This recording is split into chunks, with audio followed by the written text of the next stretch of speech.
Hi, I'm Gaynor Collister, Supervisor of Spin Doctor Product Support, and today we're going to talk about sizing and cutting a carbon road fork with a carbon steer. To begin, you'll need some specialized tools and then some tools you probably have in your garage already. First off, you're going to need a hacksaw, and you're going to need a hacksaw with a fine-tooth blade, 32 teeth or more. Second, you're going to need a saw guide. What the saw guide would do, it serves as a vise to hold the fork in place, and then it has a slot so you cut a nice clean cut.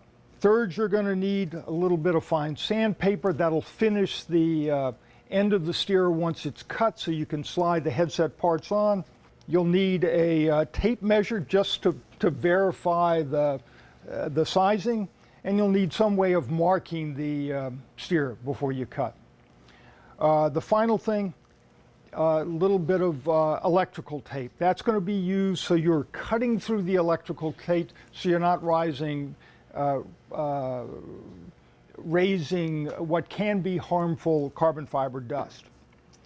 Because we're replacing an existing fork and we've got the fork we're taking out, we're going to size it. We're going to size the new fork to the old one. That's simple. We're going to do it, we're going to check it a couple of times to make things sure everything works perfectly. So I'll line these two up together, check my mark. Now, this is a fork that I like a great deal. The rider will like it a great deal. To cut it too short would be a calamity. So we're going to check it one more time. Looks like we're dead on. Let's start the process. I'm going to put the guide in the vise. Now is the time to tape the cutting point. Here's our line. I'm putting tape over the top of the line. We've got the electrical tape in place. We've got our line accurately placed. Now it's just a matter of cutting. So what I'll do is line up the electrical tape and our line with the slot in the guide. Now that we've got the fork in the cutting guide, this is a perfect time to measure one more time. It'd be a shame to mess up your brand new fork. I'm cutting from the fork crown race to the slot. We're dead on once again. We've cut it to line. I'm removing the electrical tape. Here I'm just lightly sanding the edge to finish the fork cut.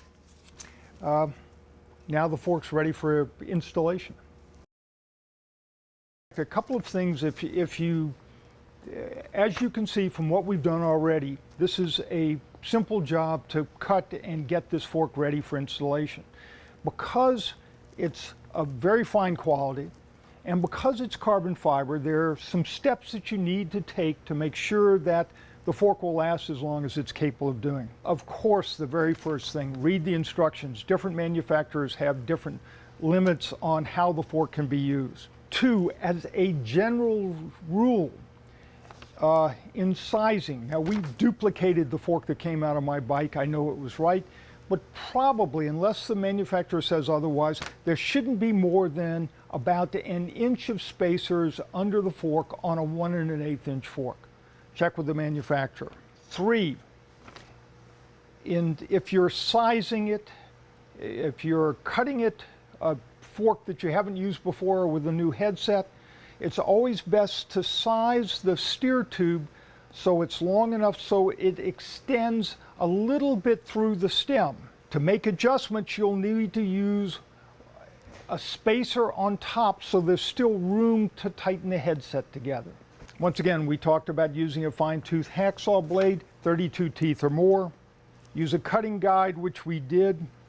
Do not, let me stress, on a carbon fiber steer tube, do not use a pipe cutter. A pipe cutter concentrates the force and will cause the steer tube to delaminate.